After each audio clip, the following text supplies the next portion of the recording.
Halo, jumpa lagi dengan saya Living di Gracia Community Online Experience kita hari ini.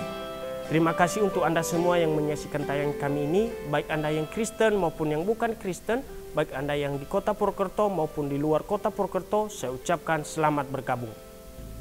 Teman-teman, setiap hari kita melakukan aktivitas, berbagai macam aktivitas dan rutinitas yang kita lakukan setiap hari. Saya dan Anda pastinya dengan kegiatan dan keperluan yang berbeda. Tapi siapapun kita mempunyai tujuan dalam melakukan aktivitas sehari-hari. Agenda sepanjang hari yang Anda jalani sampai siang lalu menjelang sore, dan malam hari kembali kita membaringkan diri lalu tidur. Itu semua kita jalani setiap hari selama 24 jam. Dan ada agenda yang berjalan dengan lancar, ada juga yang tidak sesuai rencana, bahkan bisa berubah sama sekali. Semua itu menandakan bahwa kita adalah manusia yang tidak sempurna dan terbatas. Oleh karena itu kita perlu Tuhan. Apakah Anda membutuhkan pimpinan Tuhan? Pimpinan Tuhan inilah tema firman Tuhan hari ini yang akan disampaikan oleh Ibu Pendeta Lois. Namun sebelumnya rekan saya Yosi bersama dengan GCC Band Purwokerto akan menyanyikan sebuah lagu. Mari kita akan segera menyaksikan dan bergabung dalam online experience kita hari ini. Dan untuk informasi, tayangan khotbah dan pujian hari ini adalah rekaman ibadah minggu lalu dan semuanya telah melalui protokol kesehatan yang ketat. Jadi teman-teman jangan kemana-mana dulu, tetap stay di channel ini. God bless you. Kita mau lebih lagi memuji Tuhan. Mari kita sama-sama bertepuk tangan di atas kepala kita.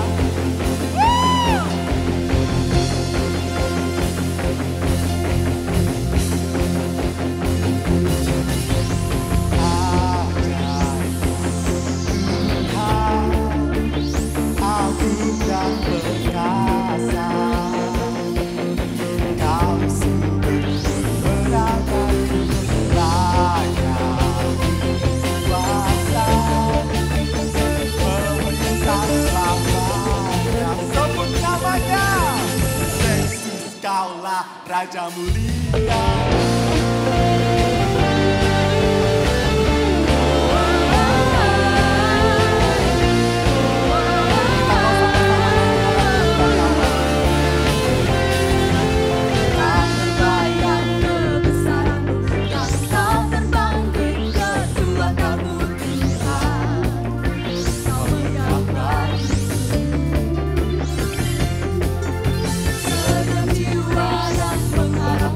Aku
Selamat pagi Bapak Ibu semuanya. Doa saya setiap pagi, kiranya Tuhan terus menyatakan kemurahannya, penyertaannya, pemeliharaannya bagi kita semua. Hari ini saya akan menyampaikan firman Tuhan tentang bagaimana kita bersikap terhadap pimpinan Tuhan dalam kehidupan kita. Sebenarnya setiap hari itu Tuhan sudah memimpin saudara dan saya. Hanya kita sering tidak menyadari saat kita menghadapi sesuatu dalam hidup, lalu kita merasa Tuhan tidak bersama dengan kita. Pimpinan Tuhan sebenarnya sudah dimulai sejak kanak-kanak. Waktu anak-anak mendapat pimpinan Tuhan, dia berkata, "Kapan mah aku dapat pimpinan Tuhan?" Orang tua berkata, "Kamu dapat pimpinan Tuhan melalui orang tua. Karena orang tua adalah wakil dari Tuhan. Dia akan memimpin anak-anaknya ke jalan yang benar." Saudara-saudara, orang tua pasti mengajarkan kepada anak-anak bagaimana berbicara yang sopan, bagaimana mandi yang bersih, bagaimana makan yang baik, bagaimana belajar untuk disiplin hidup, dan lain-lainnya. Di sekolah kita anak-anak juga belajar atau dipimpin oleh guru. Di sekolah minggu juga dipimpin oleh guru sekolah minggu. Saudara-saudara, dan tentunya dalam hidup kita semua sudah merasakan pimpinan Tuhan. Apalagi sesudah kita dewasa, bekerja, dan lain-lainnya. Mengikuti pimpinan Tuhan artinya kita berjalan di belakang untuk mengikuti Tuhan. Ya, berjalan di belakang Tuhan, mengikuti Tuhan. Ya memang kalau orang ikut itu harus di belakang. Kalau orang ikut di depan berarti saya ikut dia. Ya kalau Doni mau ikut saya, Doni harus di belakang saya. Enggak bisa Doni di depan saya. Begitu kan ya caranya. Nah, kita ikut Tuhan berarti kita berada di belakang Tuhan. Kita ikut kemana Tuhan ingin kita pergi. Kemana Tuhan ingin kita melakukan sesuatu. Saudara-saudara, untuk ikut Tuhan seringkali diperlukan pengorbanan. Karena kita harus menanggalkan kehendak kita, kemauan kita sendiri untuk menyerah pada kehendak Tuhan yang sempurna. Kehendak manusia itu tidak sempurna. Hanya kehendak Tuhan yang sempurna yang harus kita ikuti. Kita tidak bisa dipimpin Tuhan bila kita masih sombong, angkuh. Ya, kita menganggap apa ini? Saudara-saudara, kita tidak menghargai Tuhan tidak bisa memimpin kita. Dipimpin Tuhan artinya kita mempunyai sikap yaitu percaya. Percaya sepenuhnya bahwa Tuhan akan membawa kita ke arah yang benar. Bukti bahwa Allah itu baik dan sempurna. Itu membuat kita bisa membedakan mana yang baik dan mana yang tidak baik. Saudara-saudara, setiap hari kita diperhadapkan dengan pilihan-pilihan. Kadang kita dipaksa untuk memilih satu keadaan yang sulit. Nah, disinilah diperlukan adanya hati yang besar serta ketaatan terhadap pimpinan Tuhan. Seringkali kita merasa yakin bahwa pilihan kita merupakan pilihan yang disetujui oleh Tuhan. Sehingga kita merasa ini tidak salah. Tetapi tiba-tiba kita mengetahui bahwa apa yang kita pilih itu salah. Lalu kita mulai bertanya, Tuhan, kenapa kok bisa seperti ini hidupku? Tuhan, kenapa kok aku harus mengalami hal seperti ini? Hal yang tidak baik. Saudara-saudara, Tuhan tidak pernah memilih kita ke jalan yang salah. Tetapi kita sendirilah yang sering memaksa kehendak Tuhan untuk mengikuti kita. Dan itu yang membuat kita menjadi orang yang tidak bisa dipimpin oleh Tuhan. Ada seorang ayah berpesan pada anaknya, "Nak, Bapak Ibu mau pergi sebentar ke warung. Kamu di rumah jangan main-main keluar." Waktu Bapak Ibunya pergi, ada ketukan di pintu. Anak ini kira Bapak Ibunya sudah balik. Lalu dia membuka pintu, ternyata rame-rame temannya datang. "Ayo keluar, kita main bola di depan." Saudara-saudara, akhirnya anak ini lupa pesan orang tuanya. Dia keluar main bola di lapangan.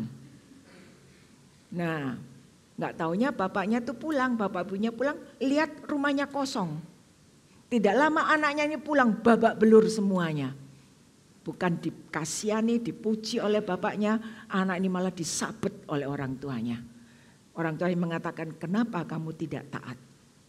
Kenapa kamu tidak mendengar perintah Allah? Nah, saudara-saudara, seringkali kita seperti anak ini. Kita bilang ya kepada Tuhan, tapi kita tidak melakukan. Kita seolah-olah merasa kebebasan kita dikekang, lalu kita berontak. Saudara-saudara, satu hal yang menarik dan indah yang diajarkan oleh Alkitab, bahwa Allah mempunyai rencana yang baik dalam kehidupan setiap manusia. Kita baca Roma 12 ayat 2. Kita baca ayat ini bersama-sama. 2, 3. Janganlah kamu menjadi serupa dengan dunia ini, tetapi berubahlah oleh pembaruan budimu, sehingga kamu dapat membedakan manakah kehendak Allah, apa yang baik, yang berkenan kepada Allah, dan yang sempurna. Amin. Yang menjadi tolak ukur bahwa kita dipimpin oleh Tuhan, bagaimana kita menghargai perintah Tuhan. Dikatakan janganlah menjadi serupa dengan dunia ini. Artinya kita masih hidup di dalam dunia, tapi jangan hidup kita ini dipengaruhi, ya, dipengaruhi oleh dunia ini. Dunia di mana kita hidup ini terus-menerus berusaha untuk memberikan pengaruh-pengaruhnya agar kita bisa memiliki sifat-sifat perilaku seperti masyarakat dunia kebanyakan. Jangan mengikuti norma-norma dunia. Izinkan Allah bekerja dalam kehidupan saudara dan saya supaya kita mendapatkan pribadi yang terus dibarui oleh Tuhan. Saudara-saudara, kita harus berani menolak pengaruh dunia yang tidak sesuai dengan kehendak Tuhan. Kita tidak boleh mengembangkan sifat-sifat dunia dalam hidup kita, karena itu akan merugikan diri kita sendiri. Kita mau mengizinkan Tuhan selalu memperbaiki hidup kita, agar kita mengalami pembaruan, agar ibadah kita bisa diterima oleh Tuhan. Berubahlah oleh pembaruan budimu. Artinya kita harus mengubah cara berpikir kita. Kita harus mengubah cara berpikir kita agar kepribadian kita bisa sesuai dengan kehendak Tuhan. Jadi orang yang ingin menyembah Tuhan harus mengalami perubahan dalam hidupnya. Mereka harus mengenakan kepribadian baru. Tahu membedakan mana yang baik, mana yang bermanfaat, mana yang akan membangun kehidupan rohani, mana yang tidak baik, mana yang tidak berguna dan harus dijauhi. Orang yang mengalami pembaruan budi akan dapat menyembah Allah dengan benar. Dia akan memiliki persekutuan dengan Tuhan. Dia akan memiliki ibadah yang kudus bersama dengan Tuhan. Membuktikan bahwa kehendak Allah itu baik dan sempurna. Artinya kita dapat membedakan mana yang menjadi kehendak Tuhan, mana yang akan menyenangkan Tuhan, dan mana yang tidak akan menyenangkan Tuhan. Tuhan tidak mau kalau orang-orang yang menyembah Dia asal percaya saja. Asal aku ke gereja, asal aku nongol, tidak saudara-saudara. Tapi kita harus menjadi orang-orang yang mengerti, membuktikan kehendak Tuhan dalam hidup saya dan saudara dengan mempelajari banyak firman Tuhan, serta mempraktekkan, menjalankan firman Tuhan melalui kehidupan ini. Roh Kudus akan membuat kita tahu mana yang baik, mana yang berkenan, mana yang sempurna, mana yang harus kita lakukan, mana yang harus kita jauhi. Saudara-saudara, banyak orang salah berpikir dan menganggap bahwa pimpinan Tuhan itu berarti tidak ada masalah, tidak ada persoalan, pasti hidupnya akan aman. Enggak seperti itu. Ya, masalah persoalan yang kita hadapi itu sebenarnya dipakai Tuhan untuk memperlihatkan bagaimana respon kita terhadap pimpinan Tuhan. Jadi ada masalah, ada persoalan kita hadapi, tapi di situ kita akan tahu seperti apa pimpinan Tuhan untuk saudara dan saya. Saat kita hidup di bawah pimpinan Tuhan, bisa saja kita mengalami seperti di bawah tekanan. Kita mengalami hidup kekurangan, kita mengalami sakit penyakit, menghadapi anak-anak yang sukar diatur dan lain-lainnya. Dan kita berkata, seharusnya Tuhan tahu apa yang sedang kita alami. Mengapa Tuhan diam dan seolah membiarkan hal itu terjadi dalam hidup ini? Lalu kita marah dan merasa Tuhan tidak memperhatikan lagi. Saudara-saudara, Tuhan bisa saja memakai apa saja dalam hidup ini untuk menunjukkan bahwa pimpinannya itu sangat berkuasa untuk saudara dan saya. Kita akan melihat sebuah contoh dalam Keluaran pasal 16 ayat 10 sampai 18. Saya bacakan ayat-ayat ini. Dan sedang Harun berbicara kepada segenap jemaat Israel, mereka memalingkan mukanya ke arah padang gurun, maka tampaklah kemuliaan Tuhan dalam awan. Lalu berfirmanlah Tuhan kepada Musa, aku telah mendengar sungut-sungut orang Israel. Katakanlah kepada mereka, pada waktu senja kamu akan makan daging, dan pada waktu pagi kamu akan kenyang makan roti. Maka kamu akan mengetahui bahwa akulah Tuhan Allahmu. Pada waktu petang datanglah berduyun-duyun burung puyuh yang menutupi perkemahan itu. Dan pada waktu pagi terletaklah embun sekeliling perkemahan itu. Ketika embun itu telah menguap, tampak pada permukaan padang gurun sesuatu yang halus, sesuatu yang seperti sisik, halus seperti embun beku di bumi. Ketika orang Israel melihatnya, berkatalah mereka seorang kepada yang lain, apakah ini? Sebab mereka tidak tahu apa itu. Tetapi Musa berkata kepada mereka, inilah roti yang diberikan Tuhan kepadamu menjadi makananmu. Beginilah perintah Tuhan, pungutlah itu tiap-tiap orang menurut keperluannya. Masing-masing kamu boleh mengambil untuk seisi kemahnya segomer seorang menurut jumlah jiwa. Demikianlah diperbuat orang Israel. Mereka mengumpulkan, ada yang banyak, ada yang sedikit. Ketika mereka menakarnya dengan gomer, maka orang yang mengumpulkan banyak tidak kelebihan, dan orang yang mengumpulkan sedikit tidak kekurangan. Tiap-tiap orang mengumpulkan menurut keperluannya. Amin. Saudara-saudara, di sini bangsa Israel, kita mendapat contoh tentang bangsa Israel. Bangsa Israel ini bangsa yang mengalami banyak kebaikan dari Tuhan. Ya, banyak sekali kebaikan dari Tuhan. Nah, dibebaskan dari perbudakan, mengalami banyak mujizat. Tuhan membelah laut Teberau sehingga mereka bisa berjalan di lautan yang kering dan bisa mengalahkan pasukan Filistin. Banyak keajaiban dan kebaikan-kebaikan yang dialami oleh Israel. Di dalam Keluaran pasal 16 ini menyatakan bagaimana Tuhan tidak pernah meninggalkan Israel. Tuhan memberikan pemeliharaan mutlak bagi bangsa Israel. Tetapi dasar Israel ini orang yang tidak tahu bersyukur. Tidak tahu berterima kasih. Dalam perjalanan di padang gurun yang disertai oleh Tuhan, mereka masih bisa berani ngomel. Tidak puas. Ngomelnya karena apa? Karena kepingin makan roti dan kepingin makan daging. Ngomelnya karena persoalan perut, ya, persoalan makanan, saudara-saudara. Nah, soal perut ini membuat Israel melupakan pimpinan Tuhan. Soal perut membuat Israel melupakan kebaikan Tuhan, meragukan kuasa Tuhan, dan tidak menghargai sama sekali pimpinan Tuhan.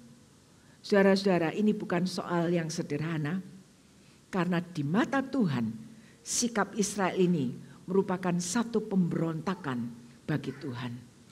Sebagai pemimpin tentunya Musa ingin mendidik bangsa Israel agar mengerti bersyukur, agar bisa menyaksikan pimpinan Tuhan, kebaikan Tuhan.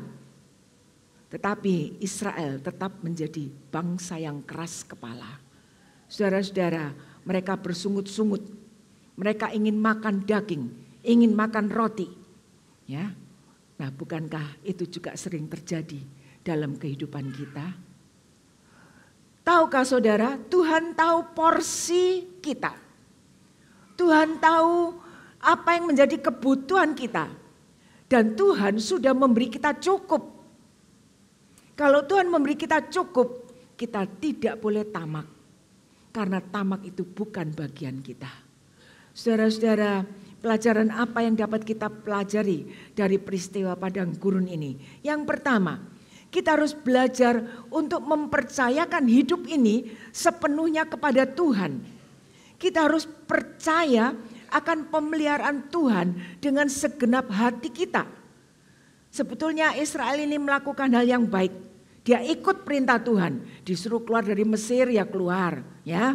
Walaupun Israel mengakui bahwa dia ikut Tuhan itu tidak dengan segenap hati. Kalau Israel ikut Tuhan dengan segenap hati, mungkin Israel nggak akan ngomel, mungkin Israel nggak akan bersungut-sungut, saudara-saudara. Tapi tandanya Israel tidak ikut Tuhan dengan segenap hati, tidak ikut pimpinan Tuhan dengan tulus, sehingga dalam perjalanan di padang gurun, 3 hari mereka berjalan tanpa mendapat air. Mereka nangis, ngeluh lagi kepada Tuhan. Tuhan memberikan air di Mara, tapi airnya pahit, nggak bisa diminum. Ya, ngomel lagi. Musa berdoa kepada Tuhan dan Tuhan mengubah air yang pahit itu menjadi manis sehingga bisa diminum dengan puas oleh bangsa Israel. Belum cukup dengan apa yang dikerjakan oleh Tuhan di padang gurun ini, Tuhan tetap memimpin Israel. Tuhan tetap sayang kepada Israel. Tapi justru di padang gurun ini Israel ngomel dan bersungut-sungut. Saudara-saudara, kalau kita lihat orang sedang ngomel, sedang bersungut-sungut, kira-kira hati kita nyaman enggak? Enggak. Ya. Kalau kita tahu anak kita selalu ngomel, selalu bersungut-sungut, hati kita itu enggak nyaman. Ya. Saya kadang-kadang sering melihat ada orang tua yang tidak bisa menguasai anaknya. Anaknya ngomel, ya karena sesuatu tidak dituruti ya. Lalu mencucuk, kemana? Kira-kira bagus enggak? Ya kan? Saudara-saudara, itu yang dilakukan oleh kebanyakan orang. Mengapa? Karena tidak pernah bersyukur. Saudara-saudara, kita harus belajar, tidak boleh seperti bangsa Israel yang terus mencucu mulutnya. Saya kalau lihat orang yang terus mulutnya ke depan kepingin tak ikat. Ya kan? Nah saudara-saudara. Tapi Tuhan itu sangat baik. Tuhan berkata dalam ayat 16 tadi. Ketika Israel kepingin makan roti, kepingin makan daging. Tuhan berkata pungutlah tiap-tiap orang menurut keperluannya. Masing-masing kamu boleh mengambil untuk seisi kemahnya. Segomer seorang menurut jumlah jiwa. Sudah apa itu bersungut-sungut, tapi Tuhan masih memberkati. Ya, Tuhan berkata ambil mana yang diberikan 1 orang 1 gomer, tidak boleh lebih. Nah orang Israel taat dalam hal ini mereka mengumpulkan ada yang sedikit, ada yang banyak. Dan ketika mereka menakar dengan gomer, orang-orang itu mengumpulkan banyak dan tidak berkelebihan. Kalau mereka tidak taat, ada orang yang serakah, ambil banyak. Tahukah saudara, keesokan paginya apa yang diambil itu tidak bisa dimakan. Semua berulat. Ini menunjukkan kepada kita, kalau kita tidak taat pada pimpinan Tuhan, kita tidak akan mendapatkan hal yang baik.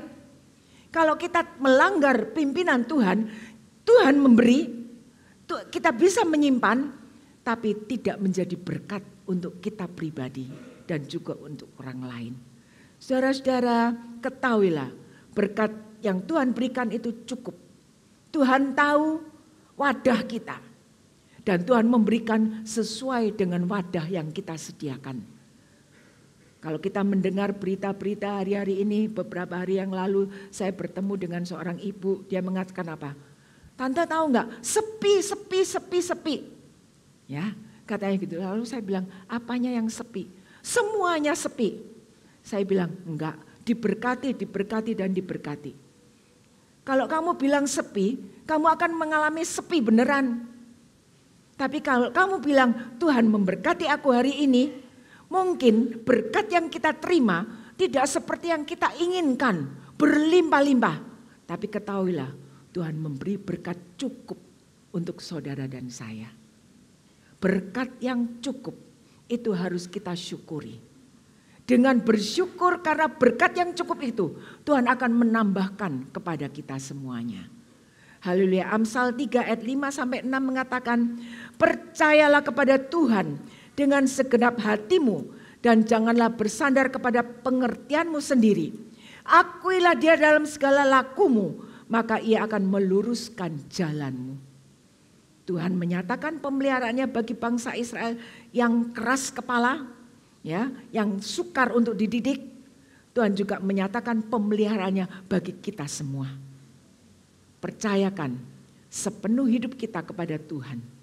Belajar untuk rendah hati. Belajar untuk tidak sombong.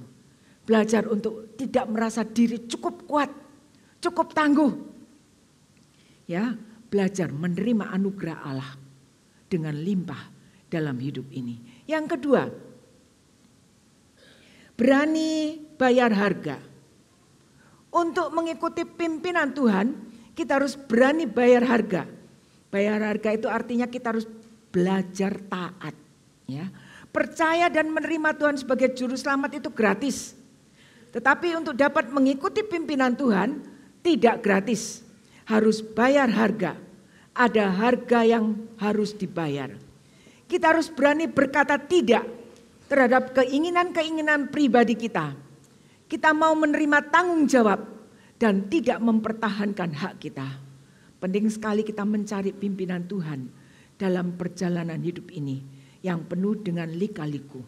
Efesus 5 ayat 17 mengatakan, sebab itu janganlah kamu bodoh, tetapi usahakanlah supaya kamu mengerti kehendak Allah. Tuhan memberi kita hikmat, Tuhan memberi kita kebijaksanaan, Tuhan memberikan kita kepandaian, Tuhan memberikan kita akal untuk berpikir. Karena itu Tuhan berkata, mengertilah kehendak Allah. Orang yang tidak mengerti kehendak Allah dikatakan seperti orang yang bodoh. Yang ketiga, kita harus belajar bersyukur.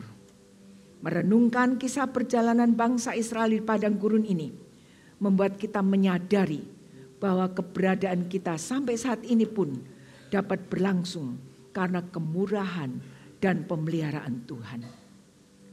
Perjalanan padang gurun dalam kehidupan ini mungkin berbicara tentang pergumulan hidup kita. Mungkin ada yang keinginan kebutuhannya belum terpenuhi. Masih sangat terbatas.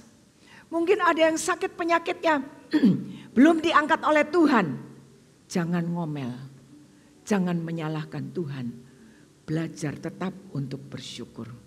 Filipi 4 ayat 19 mengatakan, Allahku akan memenuhi segala keperluanmu menurut kekayaan dan kemuliaannya dalam Kristus Yesus. Kita harus belajar bersyukur karena Tuhan dapat melakukan sesuatu yang baik bagi kita. Proses Tuhan memang kadang berat. Tetapi bersama dengan Tuhan yang memimpin hidup kita, kita akan dimampukan menghadapi dan menjalani tantangan hidup hari demi hari. Iman kita harus semakin kuat dan kita harus selalu mengucap syukur kepada Tuhan. Tuhan akan membarui hati kita setiap kali.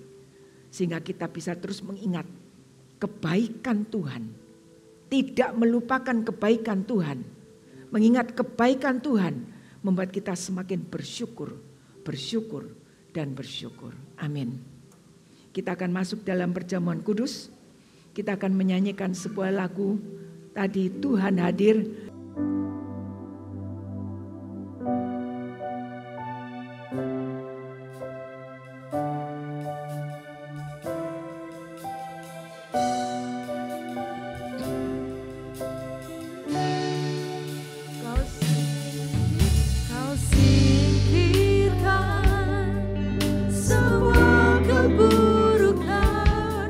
Semua kuasa gelap karena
Kami bersyukur kepadamu Tuhan, karena sampai hari ini kami boleh merasakan kasih sayang Tuhan, pemeliharaan Tuhan bagi kehidupan kami.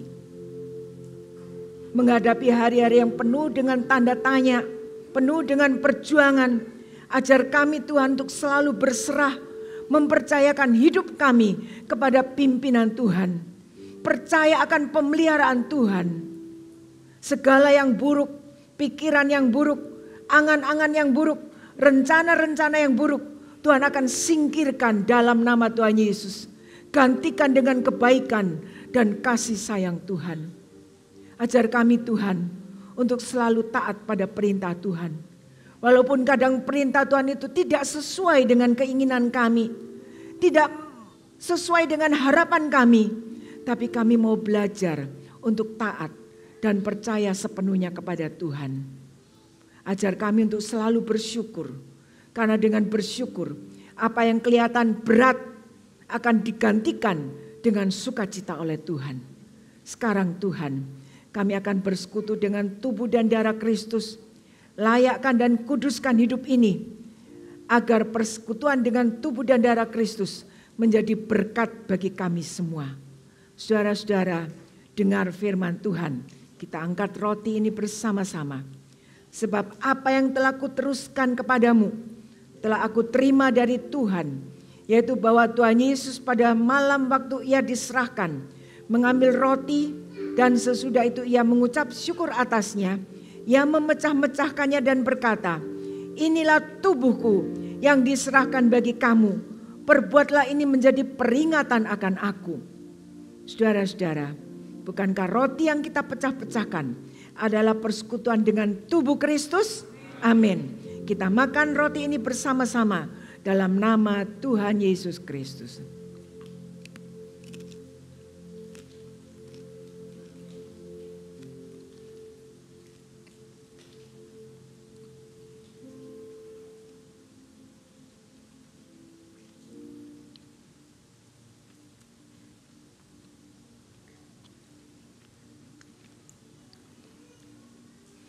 Kita angkat cawan ini.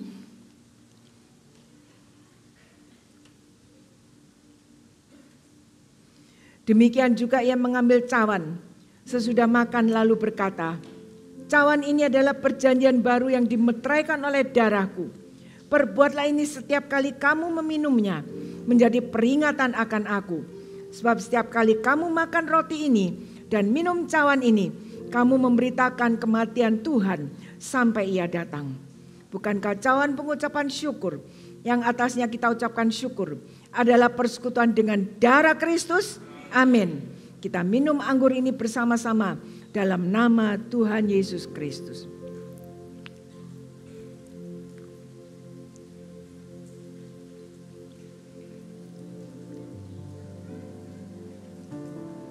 Terima kasih Tuhan untuk persekutuan dengan tubuh dan darah Kristus hari ini.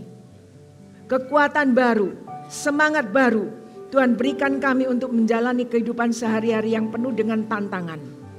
Hadirlah selalu dalam hidup kami Tuhan. Roh Kudus Tuhan juga akan selalu mengerjakan hal-hal terbaik bagi kami, sehingga damai surga dapat kami rasakan setiap hari. Berkati kami yang sudah beribadah hari ini. Berkati semua yang sudah mengambil bagian dalam pelayanan pekerjaan Tuhan hari ini. Berkati keluarga kami, berkati anak-anak kami, berkati usaha pekerjaan kami, berkati gereja kami di tempat ini. Tuhan juga memberkati STT Soteria untuk dapat menghasilkan pelayan-pelayan Tuhan yang siap berjuang untuk kemuliaan nama Tuhan. Terima kasih Tuhan. Saudara-saudara, terimalah berkat Tuhan. Tuhan memberkati dan melindungi engkau. Tuhan menyinari engkau dengan wajah-Nya dan memberikan kasih karunia. Tuhan menghadapkan wajah-Nya kepadamu dan memberikan damai sejahtera. Berkat dari Allah Bapa, Allah Anak, Allah Roh Kudus menyertai saudara kembali ke rumah masing-masing, usaha pekerjaan semuanya dibuat berhasil oleh Tuhan. Mulai hari ini sampai Maranatha Tuhan Yesus datang kembali. Bersama-sama kita katakan dalam nama Tuhan Yesus Kristus, Juru Selamat kami sudah berdoa. Amin.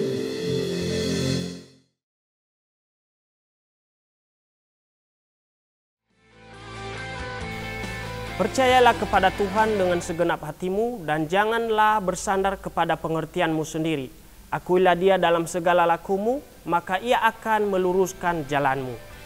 Terima kasih Ibu Pendeta Lois untuk renungan firman Tuhannya hari ini. Semoga kita semua diberkati dan dikuatkan, bahkan dipulihkan oleh kebenaran firman Tuhan hari ini.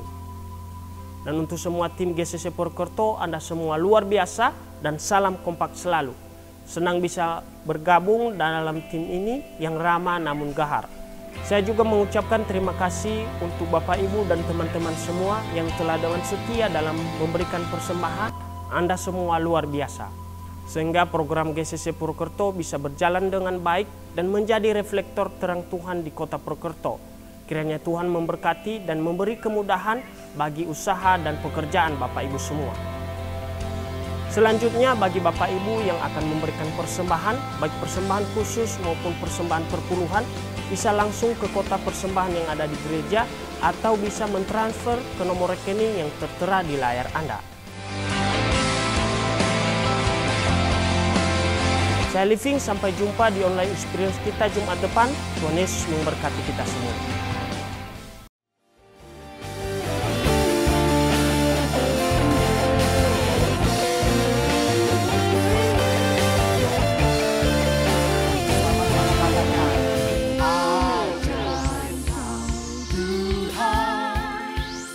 Agung dan berkah.